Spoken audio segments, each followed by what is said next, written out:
안녕하세요. 성화 들려드리는 가브리엘라입니다.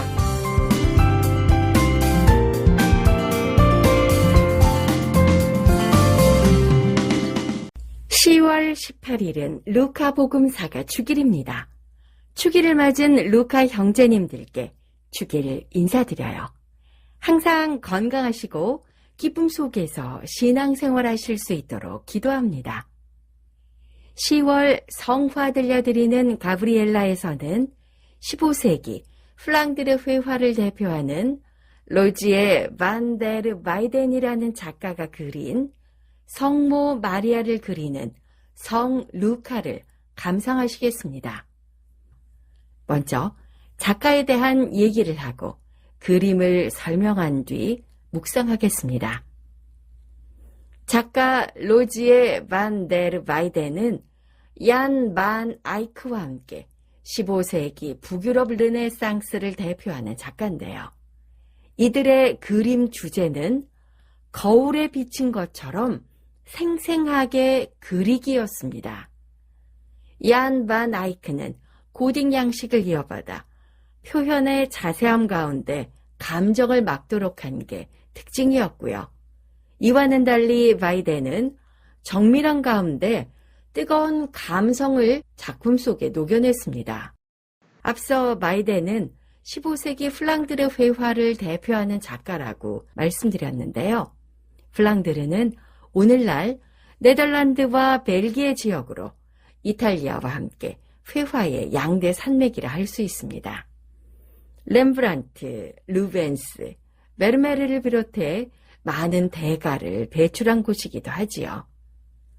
플랑드르 화가의 정교한 그림 그리기는 이후 이탈리아에서도 널리 유행하며 이른바 플랑드르 화풍을 만들게 되었답니다. 이제부터 플랑드르가 탄생시킨 당대 최고의 대가인 로지에 반 데르 바이덴의 작품 성모 마리아를 그리는 성 루카를 감상하시겠습니다. 작가는 이 그림에서 성모님을 아기 예수님께 당신 젖을 물리려 가슴을 내놓고 있는 아기 엄마로 표현하고 있습니다. 그리고 루카 성인은 이런 모습의 성모님을 스케치하고 있는 화가로 그려내고 있지요. 그림에 나타난 루카 성인의 모습을 조금 자세히 들여다볼게요. 루카 성인은 로마 시대 귀족들이 입었던 붉은색 토가를 입고 있어요. 토가는 로마 사람들의 계급의식에 담긴 옷으로 특히 그림처럼 붉은색이나 보라색은 가장 귀하고 높은 계급의 남성들이 입었다고 알려져 있습니다. 시선을 위로 조금 올려다 볼게요. 루카 성인의 머리에는 화가가 애용할 것 같은 빵모자가 씌워져 있습니다. 작가가 루카 성인을 토가를 입고 있는 화가로 그린 건 성 루카에 대한 존엄성의 표현이라고 생각합니다. 동시에 화가를 단순한 장인으로 보지 않고 사회의 지도층으로 보려 했던 바이덴 작가의 의지가 반영된 결과일 겁니다. 실제로 바이덴 작가는 엄청난 부와 명성을 쌓았다는데요. 그림 속에 등장한 루카 성인의 모습을 두고 어떤 이들은 화가 자신의 모습일 수 있다고 말합니다. 이제 성모님으로 시선을 옮겨볼게요. 화가의 모델이 된 성모님은 다른 그림에서 나타난 엄숙함과는 거리가 있으시죠? 아기에게 젖을 물리고 있는 다정한 어머니이자 당대의 귀부인으로 변신하셨습니다. 그림 속의 성모님은 비단실로 술을 놓은 고급스러운 옷을 입고 있으세요. 성모님 뒤쪽의 황금빛 비단천은 성모님을 한층 더 귀한 분으로 보이게 합니다. 루카 성인의 그림에 대한 전설은 6세기에 생겨났습니다. 널리 알려진 건 중세 말인데요. 화가들의 사회적 지위가 점차 높아지고 그들 스스로 직업에 자부심을 갖게 되면서부터입니다. 15세기 말부터 루카 성인은 화가들의 수호성인으로 추앙됐어요. 화가들의 길드 또한 성 루카 길드라고 불렸고요. 16세기 말에 로마에서 설립된 화가 연합의 이름도 성 루카 아카데미였습니다. 대개 성 루카 길드에서는 그들 중 최고의 화가를 지정해 성모자를 그리는 성 루카의 모습을 제단화로 만들고 이것을 봉헌했습니다. 대부분의 화가는 큰 화면 앞에 앉아 붓과 팔레트를 손에 들고 천사의 인도를 받으며 그림을 완성하는 루카 성인의 모습을 보여줍니다. 성모 마리아를 그리는 성 루카의 화가 로지에 반데르바이데는 성모자 앞에 홀로 앉아 작은 노트에 펜으로 스케치를 하는 모습으로 그려져 있지요. 이것은 실제로 당시의 초상화를 그리는 과정이었습니다. 또한 화가라는 직업이 단순히 신의 영감을 받아 손재주를 부리는 장인이 아니라 절대적인 존재마저도 이렇게 치밀하게 파악할 수 있는 지적인 학자라는 걸 암시한 것으로 보입니다. 오늘은 성 루카 복음사가 축일입니다. 루카는 마테오, 마르코, 요한과 더불어 신약 성서의 4대 복음 저자 중에 한 사람입니다. 루카는 그리스도와 동시대 사람이지만 그에 대한 자료가 많이 남아있지 않으며 84살에 세상을 떠났다고 전해지고 있습니다.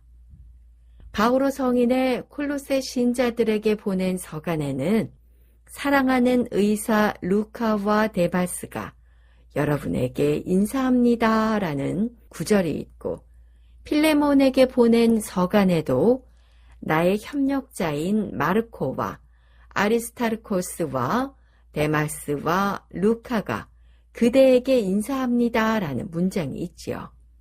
이를 바탕으로 루카가 바오로의 제자이자 협력자였다고 알려져 있습니다. 교우 여러분께서도 잘 아시는 것처럼 루카복음의 특징은 다른 곳에서는 다루지 않은 세례자 요한의 탄생에 얽힌 얘기, 아기 예수님의 잉태부터 어린 시절의 일화를 비교적 자세하게 다루고 있다는 점입니다.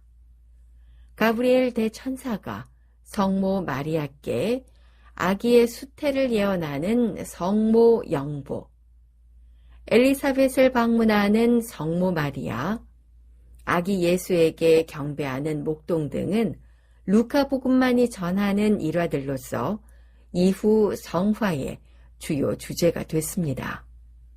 루카 성인이 이처럼 자세하게 그리스도와 세례자 요한의 탄생에 관해 쓸 수 있었던 건 성인이 생전에 성모님을 만나서 얘기를 직접 들었기 때문이라고 주장하는 학자들도 있습니다.